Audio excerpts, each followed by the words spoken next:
Guys, game one, Cavs Raptors tomorrow, 1 p.m. Just a few blocks away from here. We're all excited. We're all ready. It'll be on Prime if you're not going to the game. And as I said, 1 o'clock. Guys, we'll start with you, Jason. What's your biggest storyline heading into this series, Cavs Raptors? I mean, there's 100 different ways to attack this. The biggest storyline for me, obviously, is can the Cavs make it out of the second round? And I know that's not specific to this series alone, but this sort of sets the table for what's to come. And can Donovan lead a team to a championship? Can James Harden kind of shake the ghosts of what has been his career in terms of postseason? Now, if you want to drill down onto specifically to this series, what's the health of Emmanuel Quigley? Because I think that's their best shot of staying competitive in this series. And if you want to go down even more than that, just in terms of the Cavs shot making, obviously, the Raptors' pressure, how do they handle Toronto's pressure defense? Do they turn the ball over? So those are it depends on how macro you want to go or how micro you want to go, because I think big picture with this, it all comes down to just Donovan and Harden's ability to guide this franchise. And like I said yesterday, two stars that have both struggled in the postseason now sort of counting on each other to figure this out. And then the deeper down you want to drill, you can get into some of the matchups on this. But I said it yesterday, I don't think it's going to be much of a series. I think it's Cavs in 5. Having said that, it won't shock me if Toronto starts fast tomorrow. Cavs don't play well on afternoon games historically. But ultimately, I'm not talking about the first 4 or 5 minutes of game one throughout the series. I just don't think the Raptors are going to be very competitive in this series. Overall, I'm excited. Overall, you know what I'm saying, my interest level is definitely a 10 out of 10.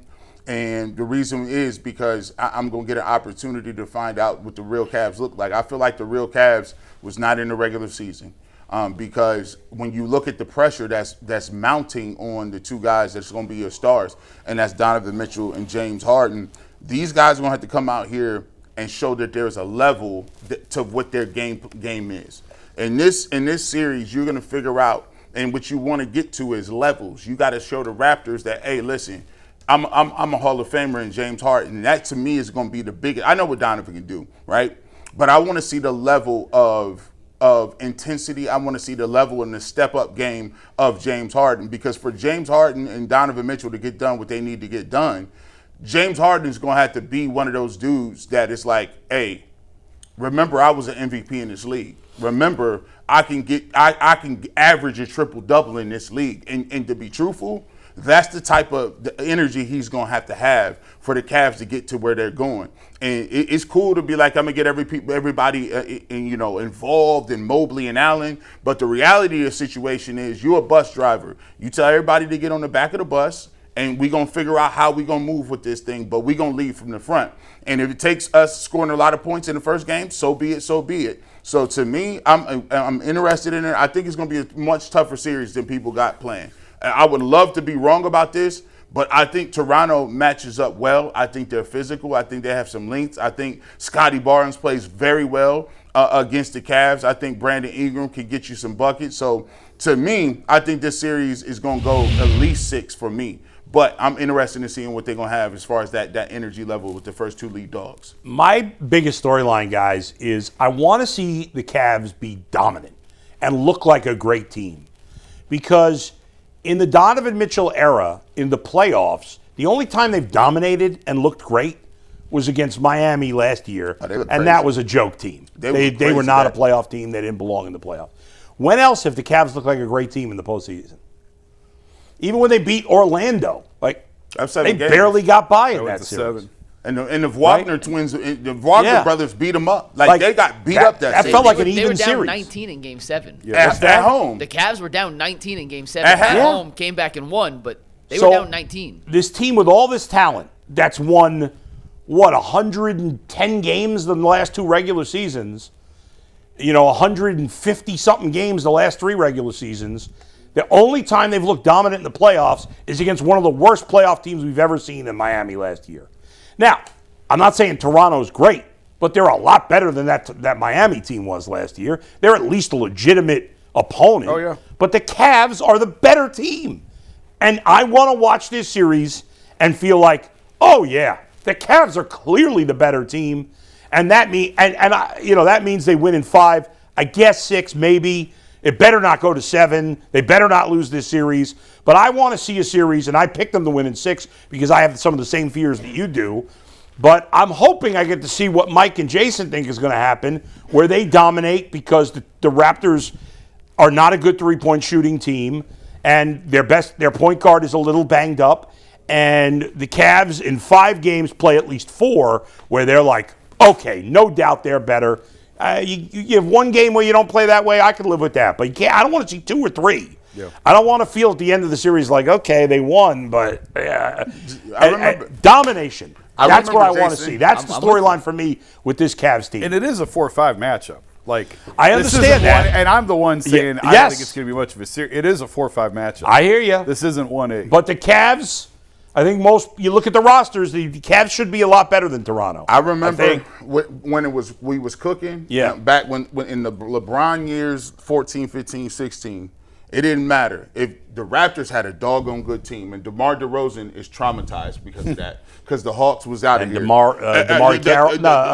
was the Raptors. The Hawks with Horford and all those guys. They were traumatized. I mean, LeBron got Dwayne Casey fired from Toronto. Because he got a lot of coaches fired. Specifically, he got Dwayne fired because Toronto couldn't beat LeBron. And he toyed with him. And when they was rolling, it was the killer instinct. I just remember they would go up 2, and then you think, the Hawks or the Raptors going to go back for some home cooking, and then the Cavs would go in there and drop 43s on them, and they'd be like, these guys won't miss. LeBronto. Yeah, he's talking to people.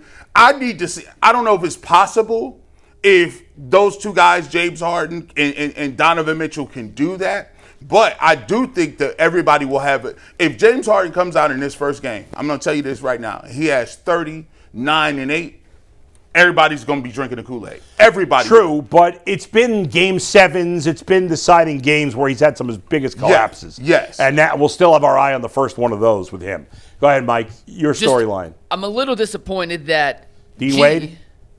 You didn't go to the matchup that I fully anticipated. This is Evan Mobley versus Scotty Barnes in a way. This is a chance to put the definitive declaration that one or the other has surpassed the other in terms of their overall status in the NBA. You are the Tyvus is more of the Evan Mobley hater, but you are the Evan Mobley doubter and the Scotty Barnes believer.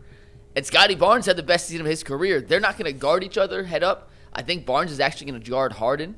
I think that's how Toronto's going to try matching it up. And that's a very difficult task for a guy who's super long, athletic, physical, but doesn't necessarily run through a ton of ball screens defensively.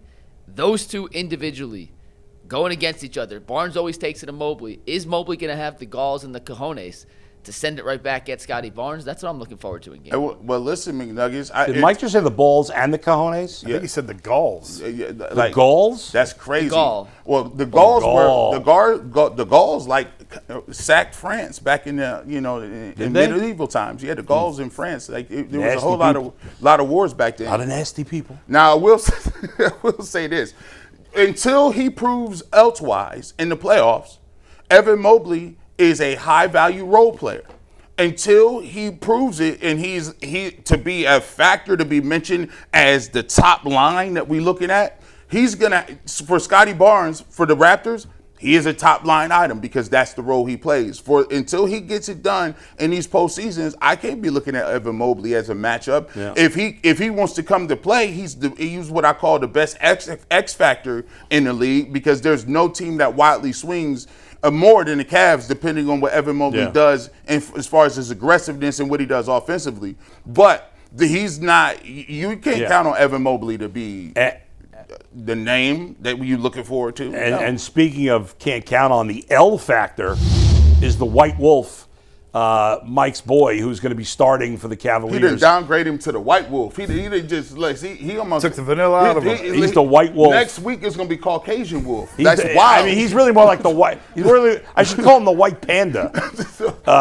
Leave the barbershop he's as tough alone. As a panda. No, we're not going to give him the panda. No. We'll see if Dean Wade. It's funny. Real quick story before we take a break. I texted it to you guys, but I was getting gas.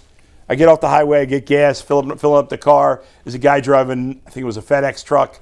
He gets out, he sees me, he goes, "Bull, you're right. I don't like Dean Wade." I go, "That guy, I forgot what I said. I texted it to you guys. Yeah, I might have it's a cursed. word you No, can't no, no. say. Yeah, please don't say That guy bleeps bleep. And he's like, yeah. We commiserated on that. Dean Wade, don't screw it up, buddy. Such a hater, Bull. You're such I am a hater of It's Dean Wade. sad. It's The sad. Vanilla Panda.